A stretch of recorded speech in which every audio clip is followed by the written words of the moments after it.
ba ito sasabihin kay mama? Ay, saan ba siya pupulot ng pera?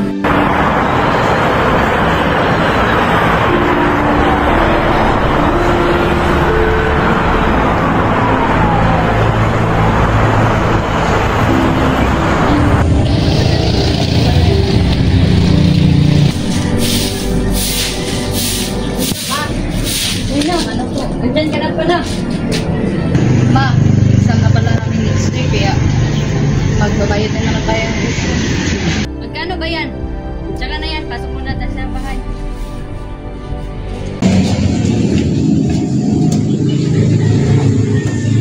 Magkano nga yung tuition mo na?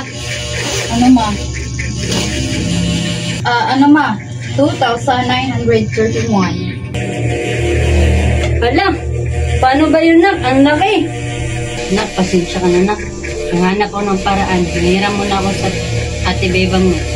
Sige ma, salamat ma.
Hello, asan ka na?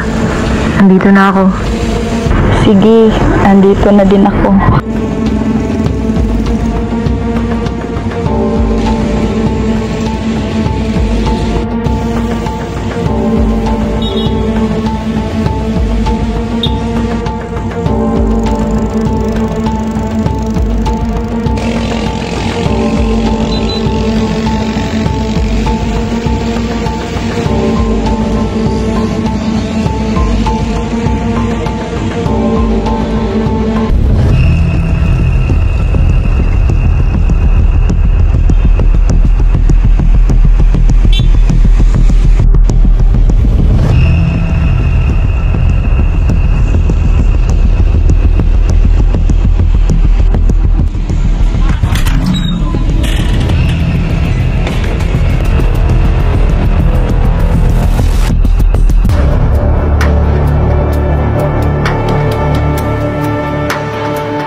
Yes sir, confirm sir.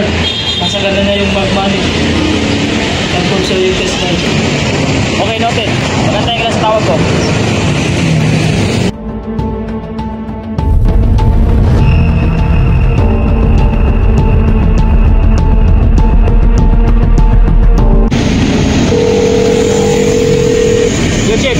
confirm. May project tayo. May nakuha yung asset natin. Okay, proceed. Gawa tayo ng operation bukas.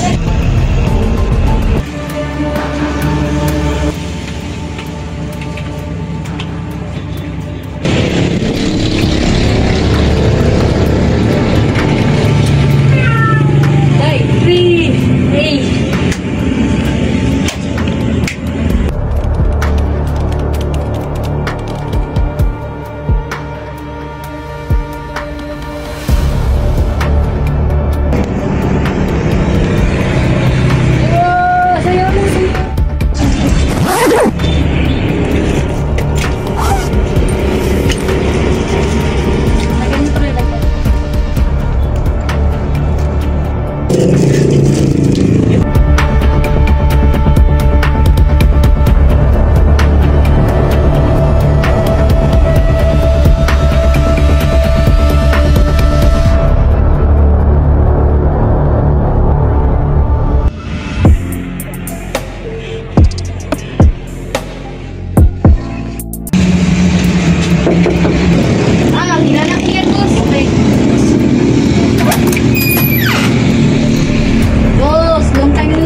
Gago yung ano sa kabila. Gago nga eh. Wait lang mga boss, tumawag yung mama ko. Sige, boss. Balik ka, boss, ha? Sagutin ko muna.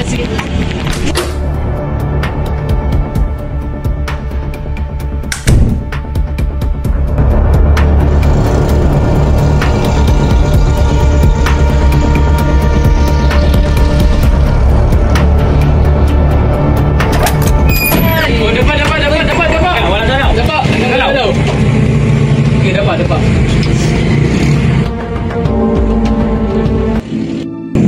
Kayo ay narisito sa salang paggamit ng illegal na droga. Kayo ay maaaring manahimik o pagsawalang ibo. Sabi nga nila, ang buhay ay maiksi lamang. Hanggat nabubuhay ka, lalaban ka. Ngunit sa isang pagkakamali, nagbabago ang lahat. Lahat ng pangarap ko ay nawala. Pati pangarap ng aking ina para sa akin. Nabigo ako. Nabigo ko si inay. Dahil ang pagsisisi ay hindi nauuna, kundi nasa huli. Patawad, inay, sa mga sakripisyo at binuhos mo sa akin. Mahal na mahal kita.